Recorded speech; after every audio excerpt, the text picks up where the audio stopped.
MLC Kalvakuntla Kavitha తండ్రి party నుంచి బయటకు వచ్చి ఒంటరిగా మిగిలిపోయారా? ఆమె బీఆర్ఎస్ ను వీడినా వెంట నడిచే నాయకులే కరువయ్యారా? పార్టీలో మాజీ మంత్రి హరీష్ రావుని డైరెక్ట్ గా టార్గెట్ చేసి బయటకు వచ్చిన కవితకు మోరల్ సపోర్ట్ లేకుండా పోయిందా? ఆమె రాజకీయ మనుగడ సాగించాలంటే ఇక సొంత సంస్థ జాగృతితో నాయకులను తయారు చేసుకోవాల్సిందేనా? అసలు కవిత పొలిటికల్ ఫ్యూచర్ పై జరుగుతున్న చర్చ ఏంటి?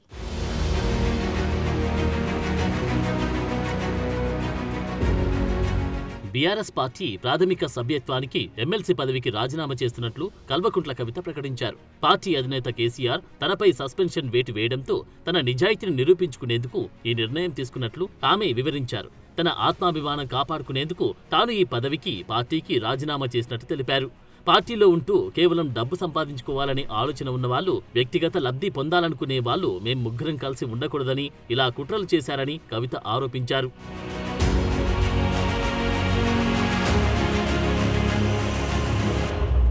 తమ కుటుంబం బాగుండొద్దు, మేం విచ్ఛిన్నమైతేనే వాళ్లకు అధికారం వస్తుందనే భావనలో ఉన్నారని కామెంట్ చేశారు. తాను, నాన్న, అన్న కలిసి ఉండడం చాలా మందికి ఇష్టం లేదని, అందులో భాగంగా మొదటిగా తనను బయటికి పంపించారని, తనకు జరిగిన తరహాలోనే తర్వాత కేటీఆర్కు ప్రమాదం పొంచి ఉందని హెచ్చరించారు.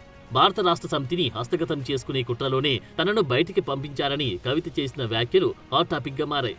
బీఆర్ఎస్ పార్టీలో జరుగుతున్న పరిణామాలన్నిటికీ హరీష్ రావే కారణమనే విధంగా కవిత చెప్పుకొచ్చారు.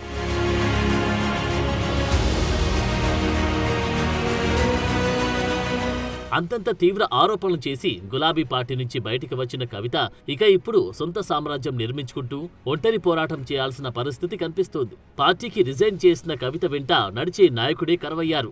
కవిత పార్టీ నుంచి బయటకు వచ్చినా ఆమెతో పాటు కలిసి పనిచేసేందుకు బీఆర్ఎస్ నాయకులు ఎవరు ముందుకు రావడం లేదు. తెలంగాణ ఉద్యమంలో పోరాటాలు చేసిన నాయకురాలిగా చెప్పుకుంటారు. మాజీ ముఖ్యమంత్రి కేసీఆర్ కుమార్తెగా రాజకీయంగా చాలా కాలం హవా చెలాయించారు.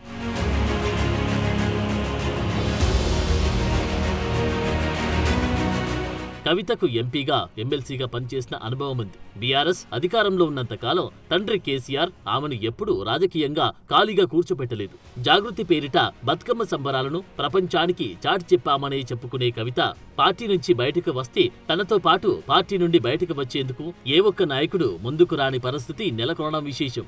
కవిత విషయంలో ఈ పరిస్థితి ఎందుకు వచ్చింది? తాను రాజకీయంగా చరిష్మా కలిగిన నాయకురాలిగా ఎస్టాబ్లిష్ కాలేకపోయారా? నాయకులను కట్టడి చేయడంలో బీఆర్ఎస్ సక్సెస్ అయిందా అనే చర్చ మొదలైంది.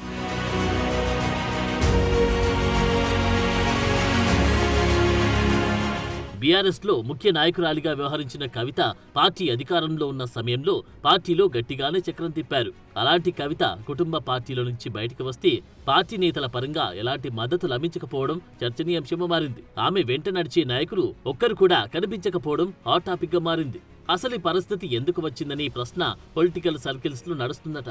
కేసీఆర్ కుమార్తెగా ఢిల్లీలోనూ గల్లీలోనూ పలుకుబడి ఉన్న ఎవరు తనతో పాటు రాజకీయంగా అడుగులు వేసేందుకు ముందుకు రాకపోవడం ఆమెకి అంతుపట్టడం లేదంట.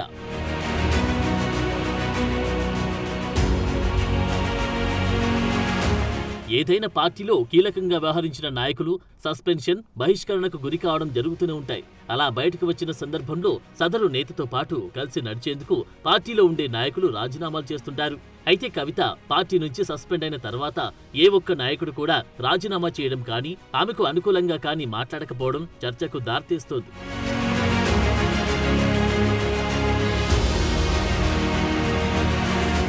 కేసీఆర్ కు రాసిన లేఖ బయటకు వచ్చినప్పటి నుంచి కవిత విషయంలో దూరం పాటిస్తున్నారు బీఆర్ఎస్ నేతలు.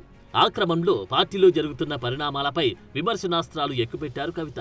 పార్టీ ముఖ్య నేతల వ్యవహార శైలి, పార్టీ విధానాలను కవిత ప్రశ్నించడంతో బీఆర్ఎస్ నేతలు తమకు ఎందుకులే అనే విధంగా వ్యవహరించారు. పార్టీలో ఉన్న సమయంలో కూడా కవిత జిల్లాల పర్యటనలకు వెళ్లినా ఏ ఒక్క నాయకుడు కూడా పర్యటనల్లో పాల్గొనలేదు.